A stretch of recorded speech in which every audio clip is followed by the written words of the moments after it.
Bom, João 11, verso 20 a 22. Bom estar pregando de volta aqui no culto da família. Bênção. Depois de algum tempo ausente, mas tendo a oportunidade hoje, eu dou graças a Deus por isso. Diz assim a palavra de Deus: Marta, quando soube que vinha Jesus, saiu ao seu encontro. Maria, porém, ficou sentada em casa. Disse, pois, Marta a Jesus: Senhor, se estiveras aqui, não teria morrido meu irmão.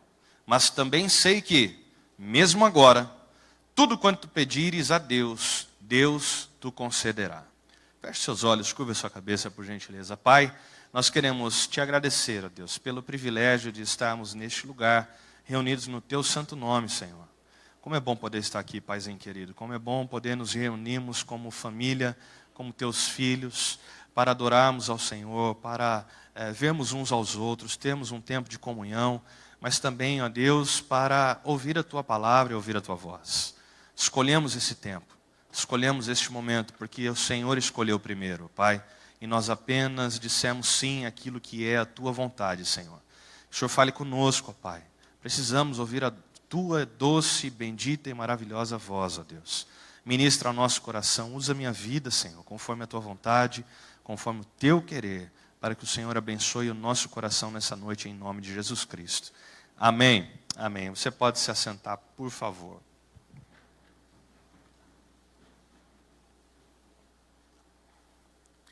Essa é uma das narrativas mais conhecidas dentre os milagres de Jesus, que é a ressurreição de Lázaro.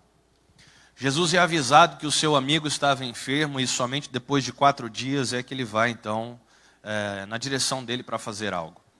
E quando ele chega lá, Lázaro já havia morrido. E para muitos, a morte, ela simboliza o fim. Aliás, para a grande maioria, a morte simboliza o fim. Naquela época não era diferente. A morte dizia, não tem mais jeito, não tem mais solução, não tem como mudar essa situação. Morreu, já era, morreu, acabou. Morreu agora só enterrando. Não tem mais o que fazer. Jesus chega diante desse cenário lá, em que a morte havia sido declarada, em que a morte havia sido decretada, inclusive já havia sido sepultado o defunto. Todos já haviam dito, já era, já foi, já acabou, não tem mais jeito. Não tem como fazer a diferença. Inclusive, Marta e Maria dizem a mesma frase para o Senhor Jesus, dizendo, olha, se o Senhor tivesse vindo aqui antes, ele não teria morrido. E as duas disseram verdades. O que lhes faltava entender é que mesmo com a morte, Jesus ainda poderia fazer alguma coisa. Era a mesma coisa que os judeus estavam declarando e dizendo que aquele que fez o cego enxergar, que fez o mudo falar, que fez o surdo ouvir, ele não podia ter feito com que esse seu amigo tão querido não morresse. Esse foi o questionamento de alguns, e depois você pode ler ao decorrer do texto. Mas eu quero me atentar a esses 3 versículos. E você vai ver isso depois no versículo de número 37, que é essa a exclamação e a conversa entre os judeus. Mas esses 3 versículos falam exatamente dessa situação, em que Jesus chega diante daquele cenário e encontra Marta, e Marta fala para ele, olha, se o senhor estivesse aqui, não teria ele morrido. Mas eu também sei, mesmo agora, tudo quanto pedires a Deus, Deus te concederá. O que eu quero falar para você nessa noite, se há um tema, e eu quero dar um tema a essa mensagem, não joga a toalha. Não joga a toalha, não. Não joga a toalha na sua família, não joga a toalha do seu casamento, não joga a toalha em relação aos seus filhos, não joga a toalha em relação aos seus pais, não joga a toalha, seja qual for a situação na sua família, não jogue a toalha. Ainda não foi determinado aquilo que realmente deve ser. Não jogue a toalha. Não desista. Não desista. Quando Jesus se apresenta ali para Marta naquele momento, Marta fala para ele, olha, já não tem mais o que fazer. Ela literalmente joga a toalha. E mesmo fazendo aquela afirmação, mas eu também sei que mesmo agora, o Senhor pode fazer algo ainda. Há uma diferença entre você saber e você, de fato, crer. O fato de você saber não significa que você crê. Porque o crer é que vai fazer a diferença. O saber só te traz o conhecimento. O conhecimento sem a fé, sem você crer verdadeiramente, ele não vai produzir absolutamente nada. Mas se você crer naquele conhecimento que você tem, então ele vai produzir tudo na sua vida. Era exatamente isso que Jesus estava aplicando para Marta naquele momento, e a gente daqui a pouco vai entrar um pouco mais no texto a respeito disso. Ele fala para ela, olha, realmente, o seu irmão vai ressuscitar, porque ela faz uma afirmação poderosa, ela faz uma afirmação genuína, ela faz uma afirmação verdadeira. E Jesus olha para ela e afirma, seu irmão vai ressuscitar. Ela fala, eu sei. Mais uma vez ela mostra o conhecimento. Eu sei que ele há de ressurgir naquele grande dia em que todos ressurgirão, no último dia. E Jesus olha para ela, você não está entendendo. Você tem um conhecimento de algo que é verdadeiro, de algo que vai acontecer, que todos vão ressurgir mesmo. Mas eu estou dizendo que agora, neste momento, teu irmão há de ressurgir. E que aquele que crê em mim, ainda que morra, viverá eternamente. Não são poucas as pessoas que têm um bom conhecimento a respeito de Deus, que têm um bom conhecimento a respeito da palavra, que têm um bom conhecimento a respeito de Cristo e daquilo que Ele pode fazer, mas não exerce com fé esse conhecimento. E é por isso que muitas vezes jogam a toalha. Se eu perguntar aqui hoje quantos já desistiram de algo, eu creio que a grande maioria já desistiu de alguma coisa. E depois, com o passar do tempo, também alguns se lamentaram de ter desistido. É ou não é verdade? Se lamentaram. Eu me lembro uma vez que eu havia ido a um parque de diversões e a fila estava enorme para um brinquedo que eu queria ir. Aqui no Hop Harry, eu queria ir na montanha-russa e estava lotado aquele dia. Eu fui para a fila e aí, na fila, aquela fila abençoada, e a gente ama a fila, não é verdade? A gente sempre procura as maiores para a gente ir, não é assim? E eu fui para aquela fila e já tinha caminhado bastante aquela fila, mais de 1 hora nela. De repente o céu fecha e começa aquela chuva. E você na fila para participar do brinquedo, você está olhando, ainda tem mais umas 2 horas de fila ainda, está chovendo, você fala, você quer saber de uma coisa? Eu vou sair fora dessa fila. E sabe o que acontece? Depois que você sai da fila, que você já ficou 1 hora nela, você pulou aquela miséria daqueles gradios, porque aquilo lá, só Jesus na causa, Ele põe dessa altura exatamente para você não pular na hora que você precisa pular. Não é na hora que não precisa, é na hora que você precisa. E aí começou aquela chuva e todo mundo começou a sair fora, e eu olhei e eu vi que eu tinha saído fora, e de repente, todo mundo foi embora por causa da chuva, porque o brinquedo para. Mas tinha uns resistentes lá. A chuva não durou 5 minutos. O brinquedo secou. E na hora que eu resolvi voltar para a fila, todo mundo resolveu voltar junto. Sabe aquela ira que dá em você? Você fala, seu pateta, para ser educado. Seu pateta, seu animal, seu imbecil, por que você saiu da fila? Agora vai você ficar mais 2 horas e mais um pouco, você perdeu o lugar que você tinha avançado. Mas aqueles que permaneceram, prevaleceram e não desistiram, foram contemplados. E acho que de último, passaram a ser os primeiros. Quantas vezes nós desistimos de coisas e situações em que passa o tempo, nós vemos que tinha jeito, que era possível. Nós desistimos de pessoas muitas vezes. Por conta de situações, por conta de momentos, nós desistimos de sonhos, nós desistimos de projetos. Tem gente que desiste do casamento, tem gente que desiste dos filhos. Já ouvi diversas vezes, pastor, meu filho não tem jeito. Minha filha não tem jeito, não tem solução, esse aí é assim mesmo. Não vai mudar. Jogamos a toalha, sempre jogamos a toalha. E achamos que existe uma hora para desistir. E eu quero te falar uma coisa nessa noite, não existe hora para desistir. Não existe o tempo certo para desistir. Existe o tempo da esperança sempre. Porque sempre você pode contar com Cristo para mudar qualquer circunstância. Para mudar qualquer coisa. Para mudar o ritmo, o rumo do teu casamento. Para mudar o ritmo, o rumo do teu filho. Para mudar o ritmo, o rumo dos teus pais. Seja de quem for, dentro da tua casa, dentro da tua família. Jesus continua tendo o mesmo poder de transformar. de transformar a morte em vida, de transformar aquilo que as pessoas acham que não tem mais jeito e não tem mais solução, Ele consegue transformar em vida. Ele transforma em algo maravilhoso novamente, mas a gente joga a toalha, mesmo sabendo que Ele pode fazer isso. E por que nós fazemos isso, irmãos? Por que muitas vezes a gente joga a toalha, mesmo sabendo que para Jesus tudo é possível? Afinal, muitos aqui têm na geladeira da sua casa, se não for isso ser muito saudosista, mas na geladeira aquela plaquinha, tudo posso naquele que me fortalece. Muitos têm. Declaram esse versículo, sabem de cor, escreveu na Bíblia, fez tatuagem até se bobear do versículo. Tudo posso naquele que me fortalece. Você tem o conhecimento, mas não exerce esse conhecimento. Por que muitos desistem mesmo sabendo que é possível? Porque nós nos cobramos demais. Não somente a nós, mas também aos outros. Verso 21 é exatamente isso que Marta está fazendo. Ela olha para Jesus e fala: Jesus, se o Senhor estivesse aqui, meu irmão não teria morrido. Antes da gente crer, a gente quer ter razão, e nem sempre ter razão vai resolver o problema. É melhor você resolver o problema do que querer ter razão. Não é assim muitas vezes dentro do casamento? Não adianta você tentar ter razão, meu irmão, ela sempre vai estar certa. Aprenda isso.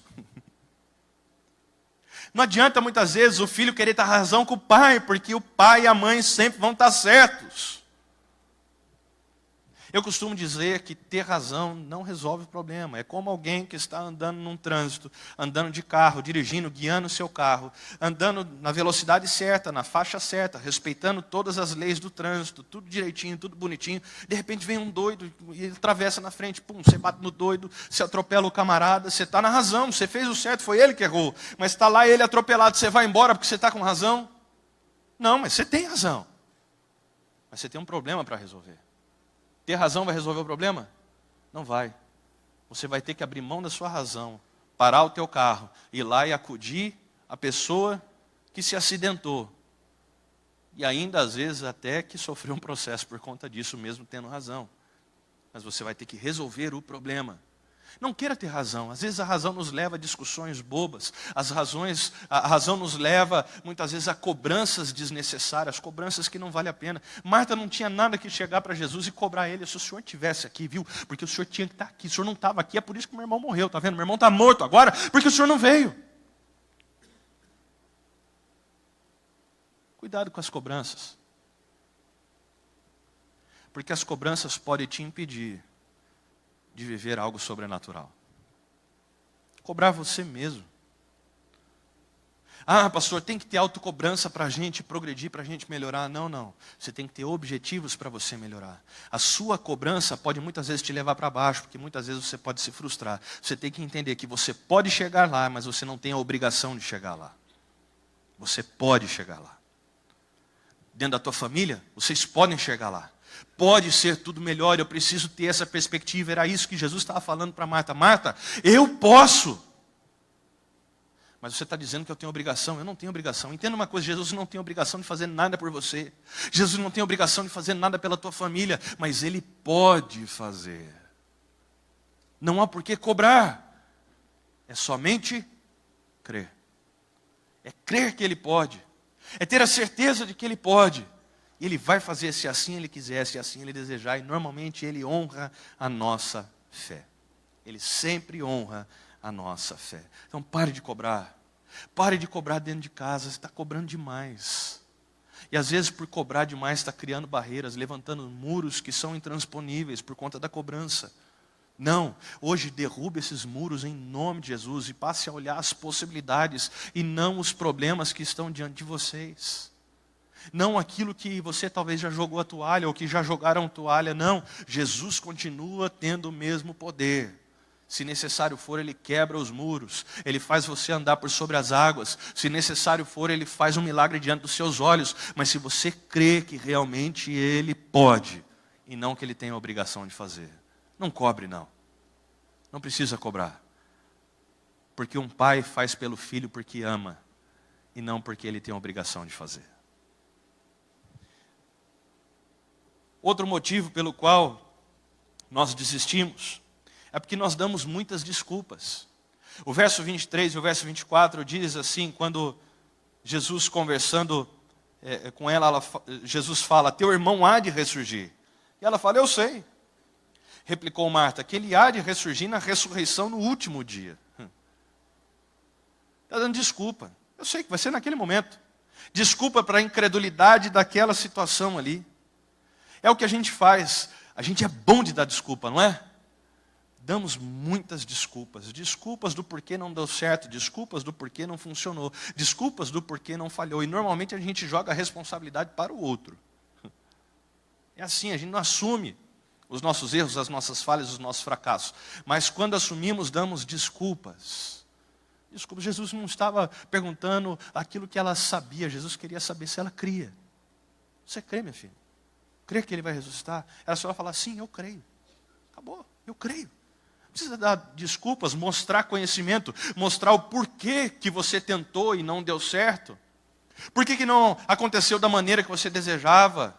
Por que as coisas caminharam por outro rumo, por outro ritmo, por outro lugar? Porque você pensou isso e aconteceu aquilo. Para de dar desculpas. Para de dar desculpas porque você não terminou aquele curso. Para de dar desculpas porque não fez aquela viagem. Para de dar desculpas do porquê as coisas não estão acontecendo. Para de dar desculpas do porquê você está triste, do porquê você não sorri. Para de dar desculpas do porquê você não se relaciona com as pessoas. Para de dar desculpas. Simplesmente creia que Jesus continua sendo o mesmo e tem o poder para transformar toda e qualquer circunstância. Você só não sorri porque não quer, porque Jesus já deu motivo para você sorrir. Jesus já deu motivo para você sorrir. Nós damos desculpas. E eu posso dizer isso de causa própria, porque é muito fácil a gente aceitar o nosso estado de depressão quando nós estamos deprimidos e nos conformarmos com isso, nos acomodarmos com isso, mas nós temos que lembrar sempre da palavra de Deus, que a alegria dele é a nossa força. Que quando Paulo fala aos Filipenses, ele dá uma ordem determinando, alegrai-vos. Ele não está perguntando, olha, se tudo estiver bem, você se alegre. Se as coisas estiverem favoráveis, você se alegre. Não, se alegre, meu filho. Põe um sorriso no seu rosto. Você vai ver que quando você começar a sorrir mais, mesmo que seja forçosamente, as coisas vão começar a melhorar na sua vida, porque tudo depende de uma atitude, de uma decisão tua. Eu decido hoje sorrir, eu decido hoje querer me alegrar, eu decido hoje querer estar contente. Eu decido, para de dar desculpas. Ah, não, quando eu conseguir, quando o fulano voltar, quando o Beltrano voltar, quando as coisas acontecerem, aí eu vou voltar a sorrir. Não, eu vou voltar a sorrir agora, neste momento, porque Jesus é a razão da minha alegria. Eu decido. Pare de dar desculpas. Desculpas vai continuar fazendo de você um perdedor, mas atitudes podem te levar a fazer você um vencedor. Desculpas não vai tirar você do lugar de onde você está. É bom saber muitas vezes o porquê você está onde você está, mas permanecer aonde você está, por conta das suas desculpas, não vale a pena. Mude essa circunstância através de uma atitude de fé verdadeira. Jesus realmente, Ele te deu alegria para a tua casa, para o teu lar, para ser tudo diferente no teu lar. Tem gente que fala, ai pastor, minha casa é um inferno. Para com isso. Você mesmo está declarando coisas horríveis, declarando sentenças horríveis para o seu lar, para a sua casa, para a sua família. Começa a declarar, pastor, ainda não está do jeito que eu gostaria, mas Deus está transformando essa situação. Ainda não está do jeito que eu queria, que eu sonhava, mas eu sei que Deus já está operando, Deus já está agindo. E em breve, pastor, eu vou dar testemunho, viu? Em breve todo mundo vai ver como Deus restaurou a sorte da nossa casa, do nosso lar. Você não vê Jó em nenhum momento praguejando a Deus ou determinando o seu fim, mas você vê Jó buscando o entendimento da parte de Deus, do porquê passar aquela provação, mas sempre também no desejo de sair daquela situação. Ao ponto em que, quando a sua ação volta-se para Deus, quando seus olhos voltam-se para Deus, Deus restaura a sorte de Jó, diz a sua palavra, enquanto este orava pelos seus amigos que o condenavam. Deus restaurou a sua sorte, porque ele teve uma atitude. Ele poderia muito bem ter ficado ali lamentando, praguejando, se unir aos seus amigos que buscavam uma culpa para ele. Ele falou, não, você quer saber de uma coisa? Isso aí não vai me ajudar em nada. Ficar lamentando, praguejando, arrumando desculpa, isso aí não vai me ajudar em nada. Eu vou levantar e ter uma atitude, eu vou orar pelos meus amigos para que a visão deles seja mudada, para que a visão deles seja ampliada, para que o coração deles seja diferente, para que Deus tenha misericórdia da vida deles. E quando ele tomou uma ação em fé, Deus restaurou a sua sorte. Tenho certeza que se hoje você tomar uma ação em fé, deixar as reclamações, as desculpas de lado, deixar todas essas coisas para trás, deixar as cobranças para trás e realmente crer que Jesus pode mudar o cenário, o contexto da tua família, o contexto do teu lar, o contexto da tua vida, o contexto dos teus relacionamentos. Se você realmente crer nisso e orar por isso e agir em favor disso, você vai ver o milagre de Deus acontecendo ainda hoje. Ainda hoje. Mais um motivo pelo qual muitas vezes nós desistimos mesmo sabendo que para Jesus é possível. Porque mesmo sabendo, nós não cremos. Simples assim. Como eu disse no início, o conhecimento não faz com que a ação aconteça. O que faz com que a ação aconteça é a fé. É você crer. O verso 25 a 27 diz: Disse-lhe Jesus, eu sou a ressurreição e a vida. Quem crê em mim, ainda que morra, viverá. E todo que vive e crê em mim, não morrerá eternamente. Crês isto? Ele não estava perguntando se ela sabia.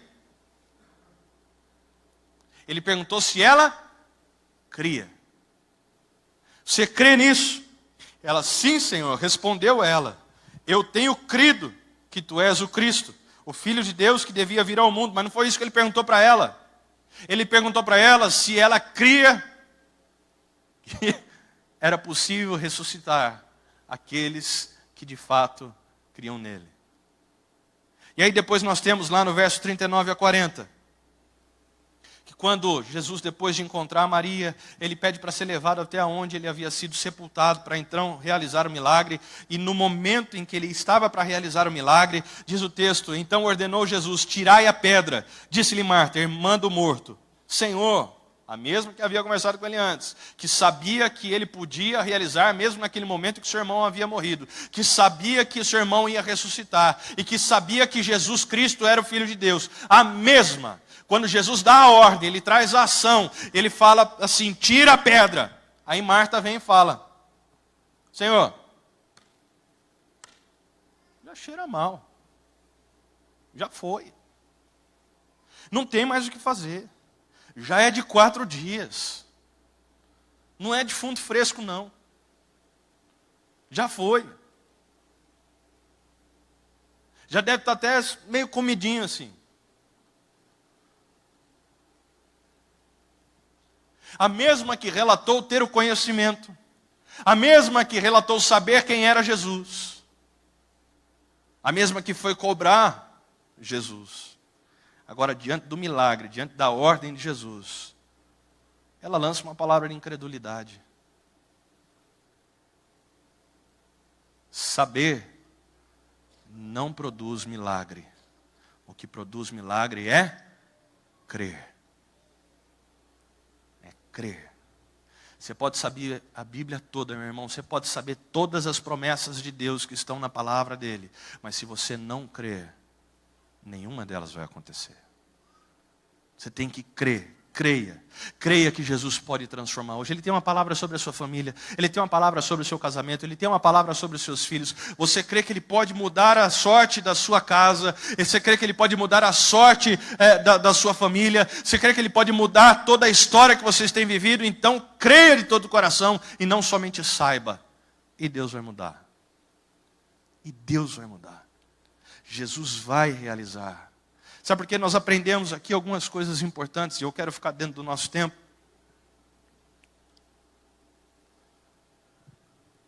Que, a primeira delas, que nós precisamos entender, é que nada, absolutamente nada, diga nada, diga de novo, nada. Irmãos, nada, absolutamente nada é perdido quando nós estamos com Cristo. Nada.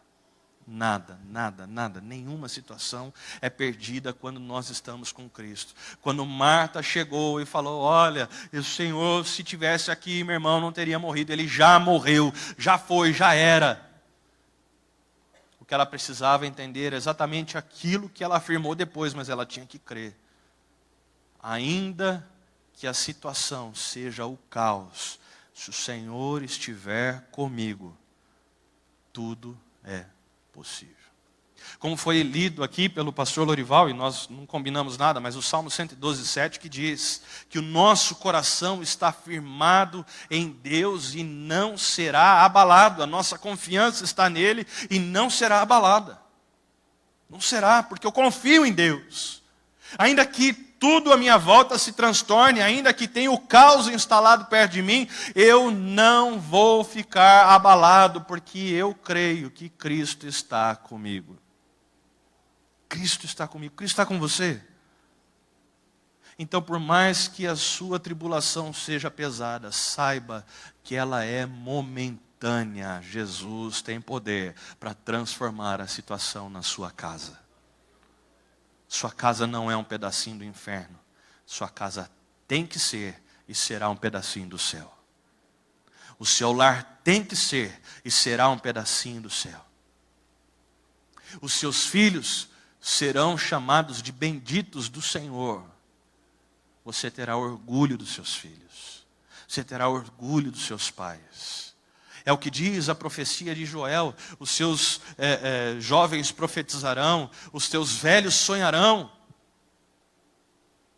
Os jovens terão visões.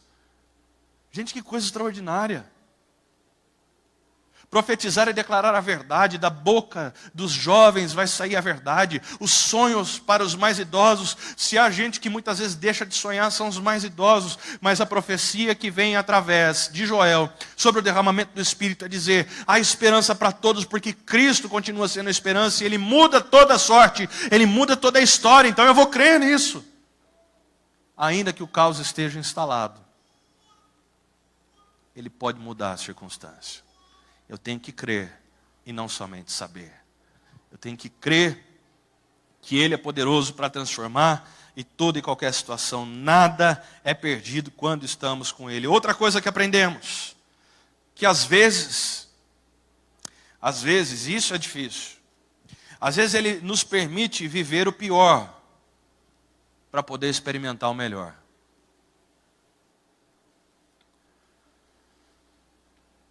Não é gostoso passar por experiências difíceis. Não é nada bom.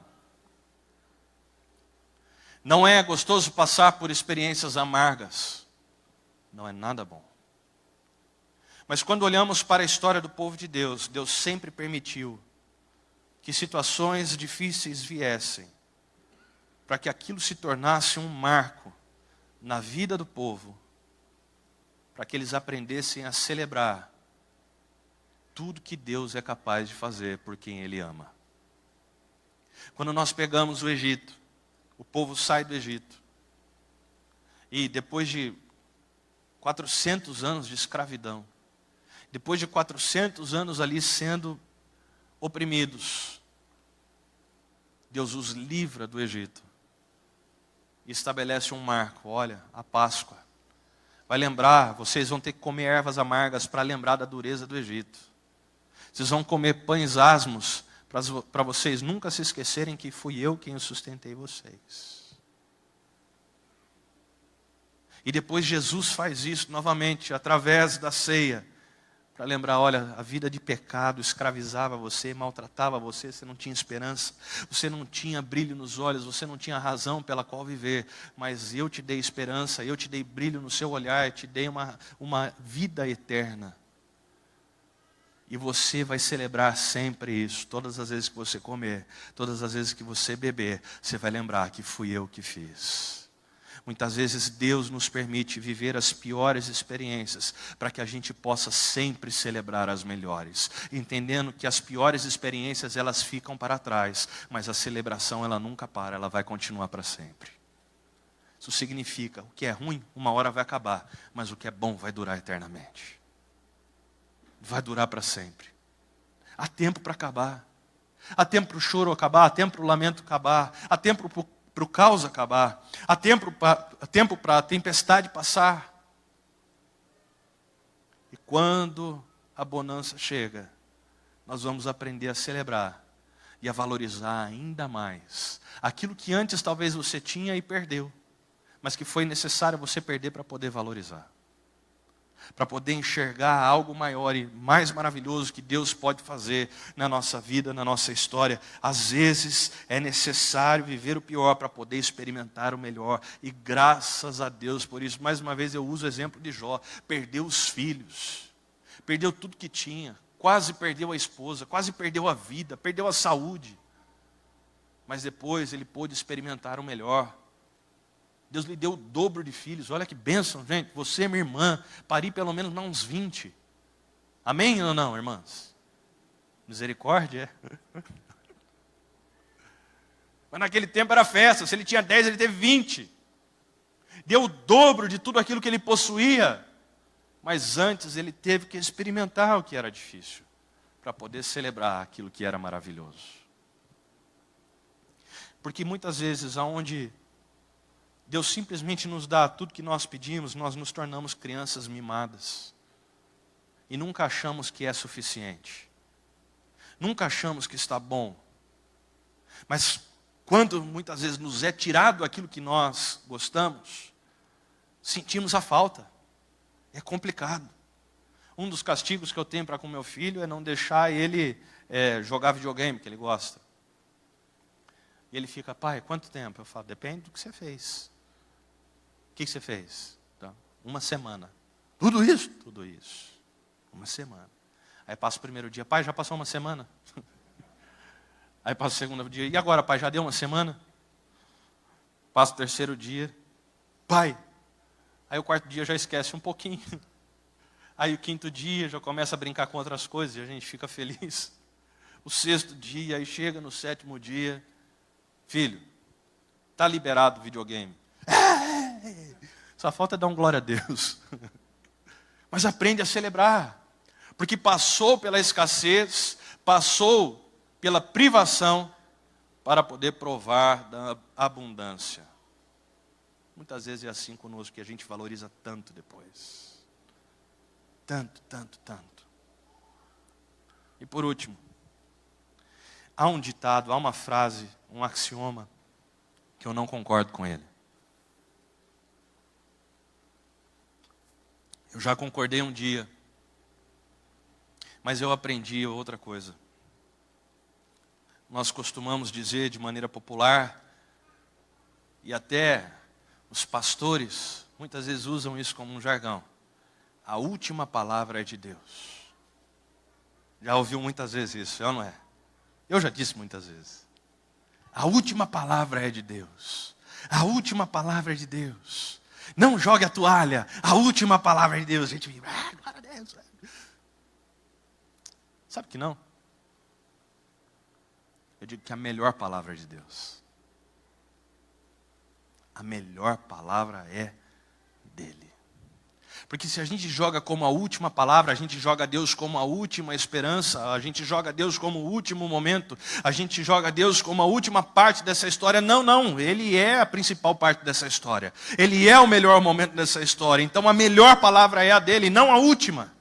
Deus não é a ponta da minha esperança, Ele é toda a minha esperança. Deus não é a ponta da minha alegria, Ele é toda a minha alegria. Portanto, Ele é a melhor palavra e não a última palavra. Diga assim para quem está perto de você, Ele é a melhor palavra. Ele é a melhor palavra. Ele é a melhor palavra para a tua vida. Ele é a melhor palavra para você. Ele é a melhor palavra. Em que momento vai acontecer? Não sei. Se vai ser a última palavra, eu não sei. Eu sei que a melhor palavra é a dele. Seja no começo, seja no meio, seja no fim. Dele é a melhor palavra. E eu não vou esperar chegar até o fim. Eu vou buscar desde o começo a melhor palavra que vem de Deus. Ele é a melhor palavra. Tanto que, lá no verso que nós já lemos, inclusive, verso 44. Não lemos ainda. Nós lemos o anterior, quando ele manda tirar a pedra. Mas veja só. Depois que ele disse, ele clamou, verso 43, ele clamou em alta voz, Lázaro, vem para fora. Saiu aquele que estivera morto, tendo os pés e as mãos ligados com ataduras e o rosto envolto num lenço. Então lhes ordenou Jesus: desatai-o e deixai-o ir. Pô, foi a melhor palavra que eu ouvi naquele momento, naquela hora. Deixa esse cara aí, deixa ele sair aqui dessa caverna, deixa ele sair aqui dessa tumba, deixa ele sair desse negócio, porque ele estava envolto naquela monte de... Imagina a aflição de Lázaro, ele já estava vivo, gente, ele não saiu igual zumbi, não era um Walking Dead lá naquele negócio, não. Não, ele estava vivo, estava vivo. Imagine com um lenço na cabeça, cheio de atadura, andando igual o Robocop, paradão assim, de repente, fala para ele: desatai-o, deixa ele ir, deixa ele andar, deixa ele ver que ele está vivo mesmo. Aquela foi a melhor palavra. A melhor palavra. Não foi a última palavra. Foi a melhor palavra. Deus tem a melhor palavra para você hoje.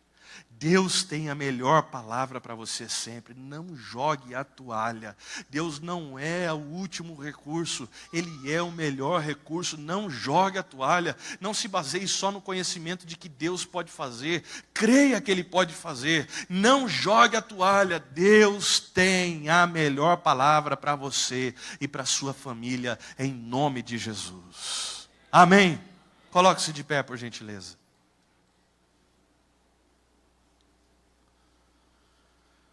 Talvez você veio aqui hoje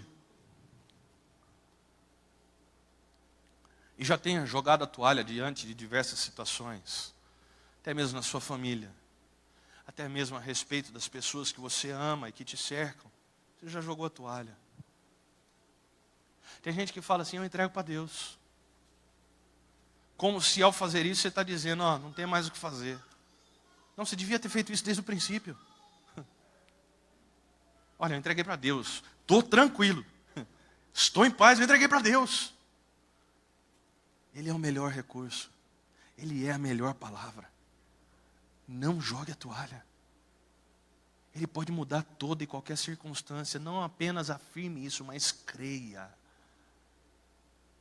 Crer significa: eu vou viver como se Ele já mudou a circunstância. Eu não vou esperar os meus olhos verem e enxergarem. Eu já vou viver crendo que Ele já mudou a circunstância. Isso é crer.